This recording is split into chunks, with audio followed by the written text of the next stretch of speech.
Le biologiste et chercheur en neurosciences qu'était Francisco Varela était aussi un grand méditant. Il s'est intéressé à ce qui caractérise le vivant, de la cellule biologique à l'être humain. Il a découvert que pour tout organisme, il y a à la fois une forme d'autonomie et de relation par rapport à son environnement. Une cellule vivante, par exemple, trouve dans son environnement tous les éléments de base pour se régénérer. Elle est capable de s'auto-produire.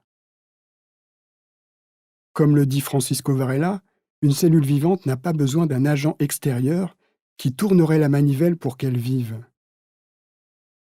Elle a en elle toutes les ressources nécessaires.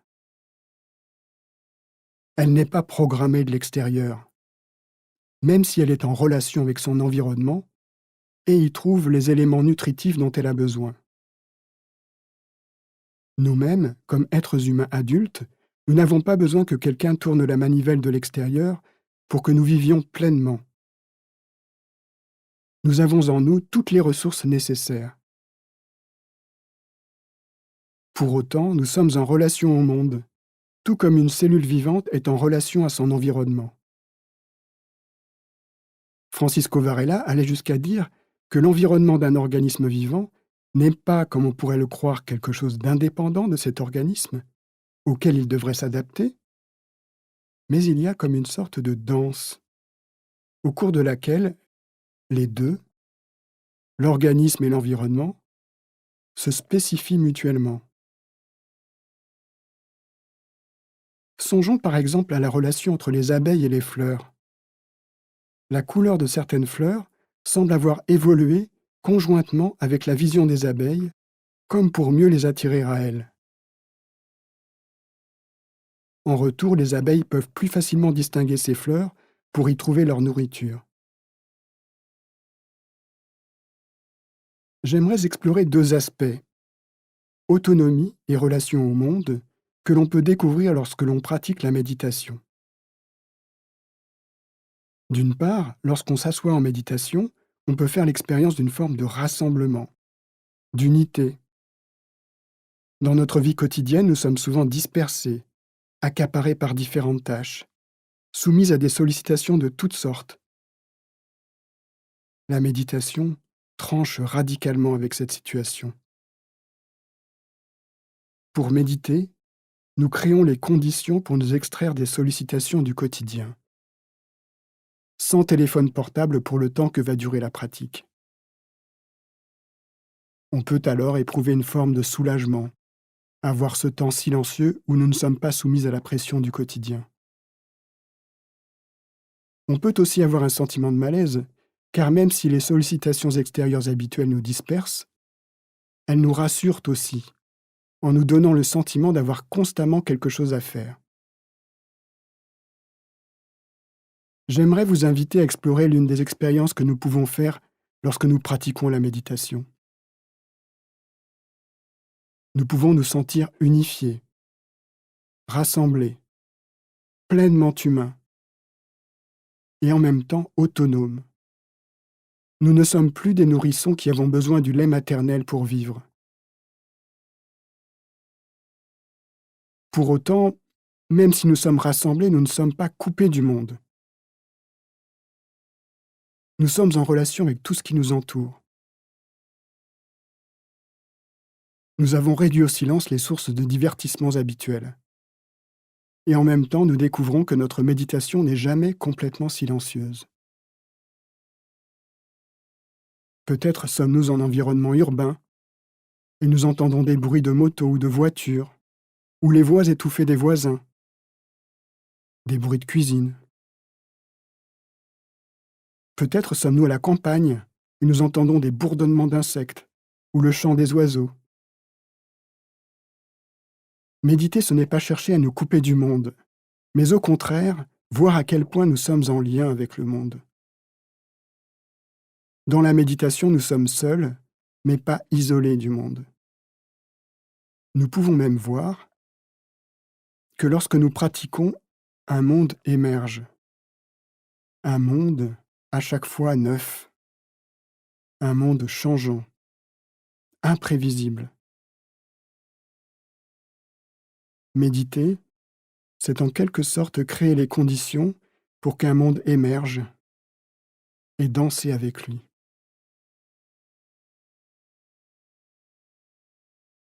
Je vous propose maintenant d'explorer ces deux dimensions, autonomie et relation au monde, dans la pratique de la méditation.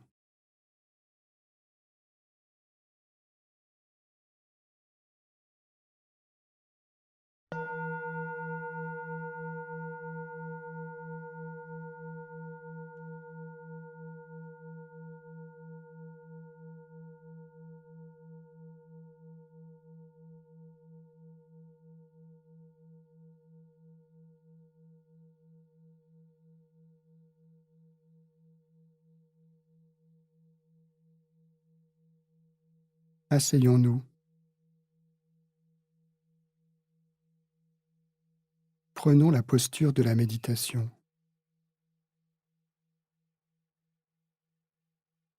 Prenons le temps de bien nous asseoir.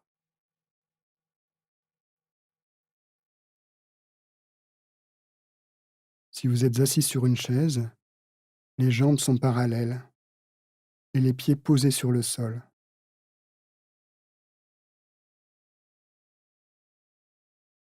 Si vous êtes assis sur un coussin, les jambes sont croisées devant vous.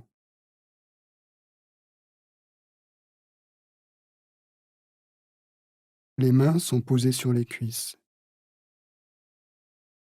les paumes bien à plat.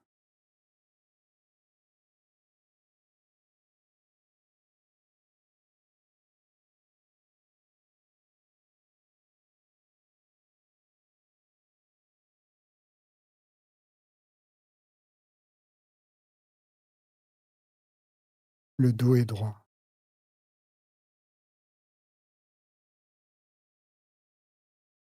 La tête est dans l'axe du corps.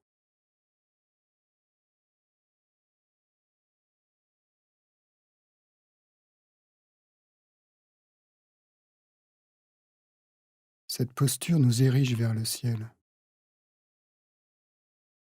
Nous sommes à la fois posés sur la terre et en relation au ciel.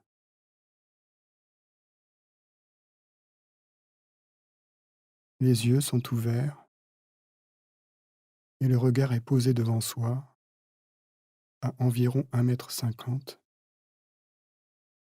sans rien fixer en particulier.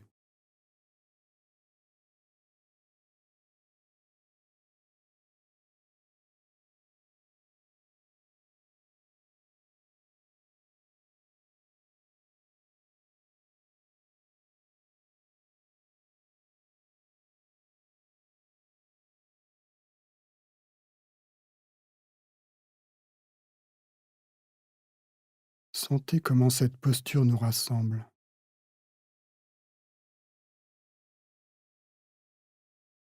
Les mains posées sur les cuisses, les jambes réunies. Tout cela nous donne un sentiment d'unité.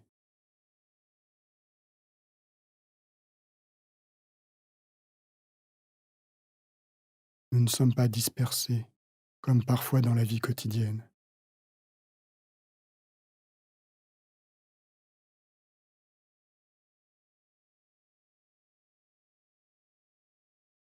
Sentez comme la position des mains est importante. Si les paumes étaient ouvertes vers le ciel, les mains seraient comme en demande. On pourrait avoir l'impression d'attendre une bénédiction du ciel.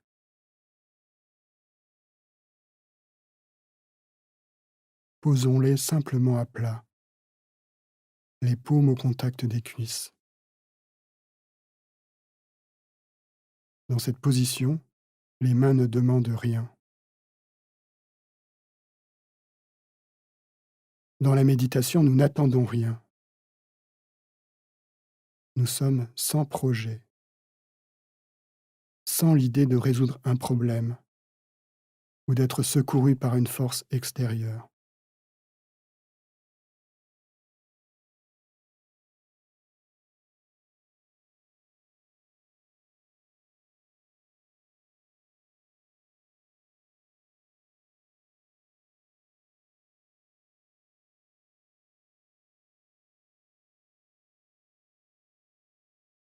Nous pouvons sentir que notre posture a du poids.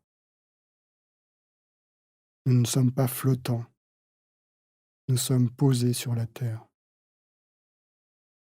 Nous sommes rassemblés. Nous pouvons avoir un sentiment de confiance, à nous sentir ainsi des êtres humains pleinement posés sur la terre, sans attente particulière.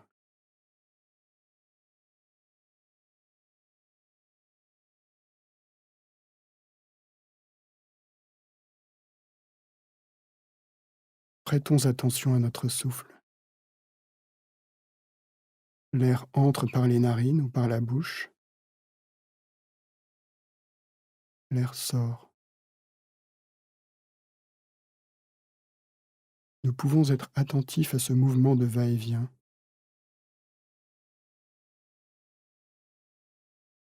Notre posture est animée par le souffle.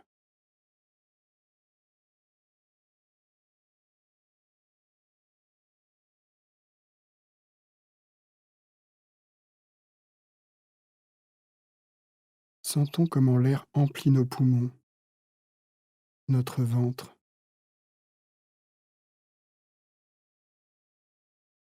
Tout cela est le mouvement même de la vie. Nous pouvons apprécier à quel point il est bon de respirer.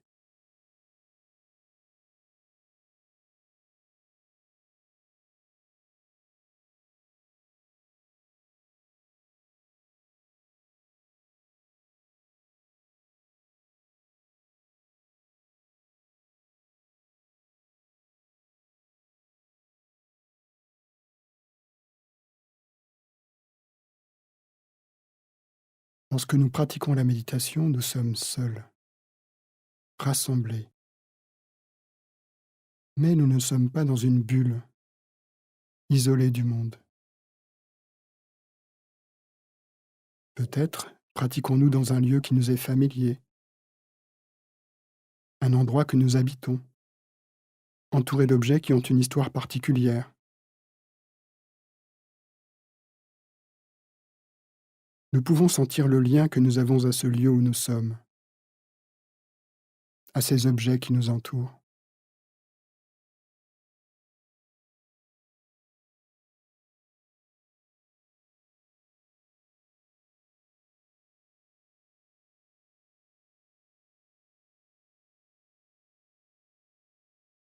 Nous sommes également en rapport au moment de la journée. Est-ce le matin? Commençons-nous la journée? Est-ce le soir, quand le jour décline?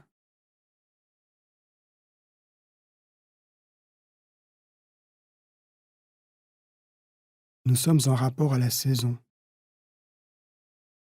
Est-ce l'hiver? Est-ce l'été?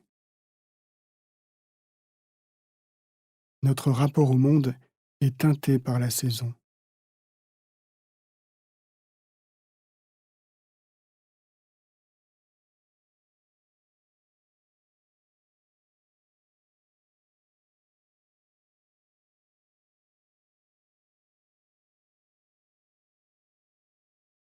Nous sommes en rapport à l'endroit où nous sommes. Pratiquons-nous dans une ville? Entendons-nous des bruits de voisinage ou des sons liés à l'activité humaine? Un bruit d'avion, par exemple. Entendons-nous le chant des oiseaux?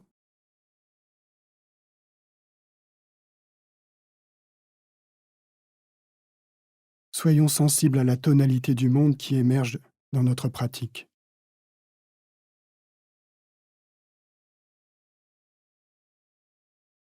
Nous pouvons sentir aussi le lien que nous avons avec nos proches, nos amis, notre famille. Parfois, quand nous sommes loin d'une personne que nous aimons, nous pouvons sentir comme l'affection qui nous lie à elle est forte. De la même façon, dans la méditation, même si nous sommes seuls, nous ne sommes pas coupés du monde, mais au contraire reliés à lui.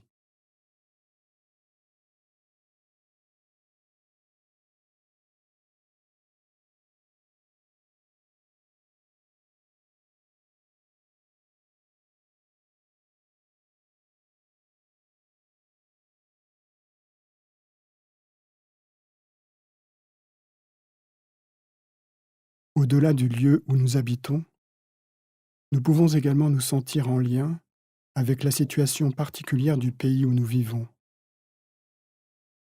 avec la situation du monde tout entier, avec ces milliards d'êtres vivants.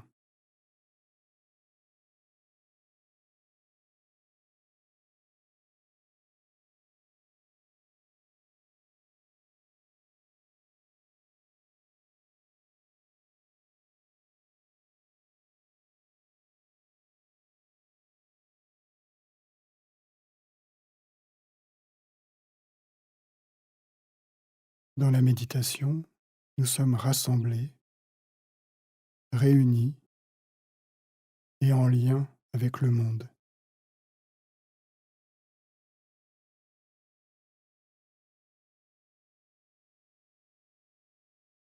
Lorsque nous méditons, nous dansons avec le monde.